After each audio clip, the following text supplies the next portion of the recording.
TBGKS అధ్యక్షురాలు MLC కవిత కీలక ప్రకటన చేశారు. సింగరేణి ఎన్నికల్లో పోటీ చేయనున్నట్టుగా తెలిపారు. ఆత్మసాక్షిగా ఓట్లేసి టీబీజీకేఎస్ను గెలిపించడానికి కవిత కోరారు. సింగరేణిని కాపాడింది, 20,000 డిప్యూటెంట్ ఉద్యోగాలు కల్పించింది కేసీఆర్ అని గుర్తు చేశారు. టీబీజీకేఎస్ను గెలిపించుకుంటేనే కార్మికులకు న్యాయం జరుగుతుందని తెలిపారు. టీబీజీకేఎస్ బాణం గుర్తుపై ఓట్లేసి గెలిపించాలని కోరారు.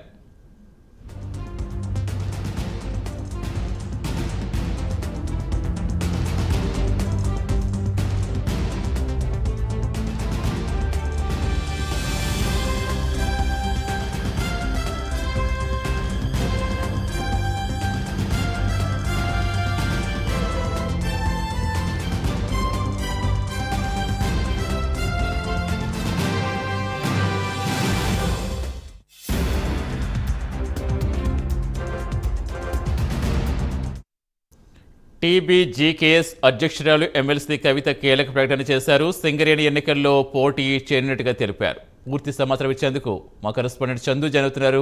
చందు, ఇక కవిత ఏం చెప్పారు, ఎప్పుడు పోయి ఎన్నికలు ఉండే అవకాశం ఉంది?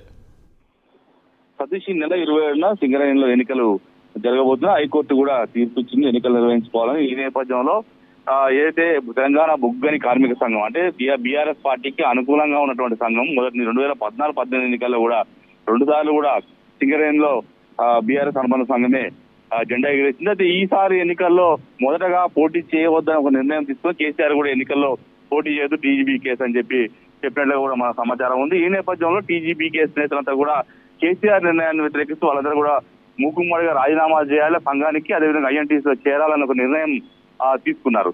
ఈ నేపథ్యంలోనే వెంటనే అప్రమత్తమైనటువంటి బీఆర్ఎస్ కవిత టీజీబీకేఎస్ గౌరవ అధ్యక్షురాలుగా ఉన్న నేపథ్యంలో పార్టీ పోటీ చేయకపోతే తప్పుడు సంకేతాలు వెళ్తాయి కాబట్టి ఖచ్చితంగా పోటీ చేయాలని ఒక నిర్ణయం అయితే తీసుకున్నారు. ఆత్మసాక్షిగా ఓట్లేసి టీజీబీకేఎస్ ను గెలిపించాలని కూడా కవిత సింగరేణి కార్మికులకు పిలిపించారు. ఎందుకంటే సింగరేణిని కాపాడింది కేసీఆర్, హక్కులు సాధించింది తెలంగాణ బొగ్గని కార్మిక సంఘం మాత్రమే అని కూడా ఆమె ఆ ప్రకటనలో తెలిపారు. ముఖ్యంగా కార్మికులకు న్యాయం జరగాలంటే ఖచ్చితంగా తెలంగాణ బొగ్గని కార్మిక సంఘాన్ని గెలిపించాలి, బాణం గుర్తుకు ఓటేసి గెలిపించాలి, కార్మికుల పక్షాన నిలబడేది టీజీబీకేఎస్ మాత్రమే అంటూ కూడా ఆమె అప్పీల్ చేశారు.